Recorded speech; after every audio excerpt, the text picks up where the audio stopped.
Hello guys, in today's video I'll be explaining heat transfer in physics. So what are we gonna learn in this heat transfer? We are gonna learn vaporization or boiling, evaporation, thermal expansion, the three types of thermal expansion, and thermal expansion in solids, liquids, and gases. So basically, what is heat transfer? Heat transfer is the transformation of heat in one form of matter to another form. So what is vaporization or boiling?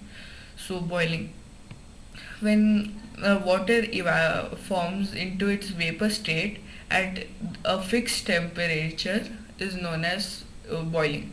So the fixed temperature when water converts into its vapor state it is 100 degrees Celsius. So what is evaporation then? Evaporation is the process where water changes into its vapor state at any temperature below its boiling point is known as evaporation. So now moving to thermal expansion. So thermal expansion is the expansion of the matter form. So when you heat any substance, they expand due to the vibration. So solids have molecules tightly packed, so they vibrate a little, so they expand little on heating, and compared to liquids and gases. So there are three types of thermal expansion: linear expansion, superficial expansion, and cubical expansion. So linear expansion and superficial expansion only take place in solids. Cubical expansion takes place in solids, liquids, and gases. So linear expansion have three phases. So one where there are two rods of different sizes, and you heat them at the same temperature and same amount of heat, and the sizes are different and metals are the same. So the larger metal expands more on heating than the smaller metal.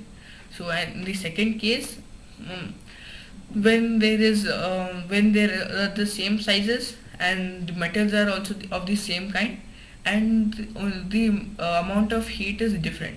So the amount of heat where you give more heat, that expands more than the less heat one. So in the third case, where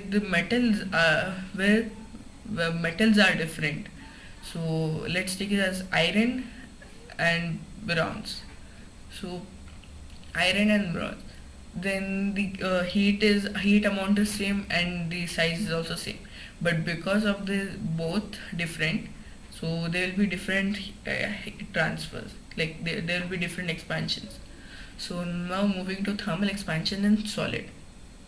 So in I'll be explaining an activity in thermal expansion in solid. So you guys have heard about the graph science ring experiment. So in this activity, we are going to need a ring, a stand, and a ball, and the ball should be the smaller of the diameter of the ring. So when you hung the ball to the stand, then you try to pass it through the ring, so it will easily pass. But when you heat the ball and then try to pass it through it, it won't pass, because solids expand on heating a little. So when you try it after some time, when you cool it, you try it again, then it would pass again. So that's how thermal expansion in solids work, and thermal expansion in liquids. So thermal expansion in liquids. So liquids expand more than solids because they have the characteristic of fluidity. They have volume but they have volume but no shape. So that's the reason they have more thermal expansion than solids. So this now moving to thermal expansion in gases.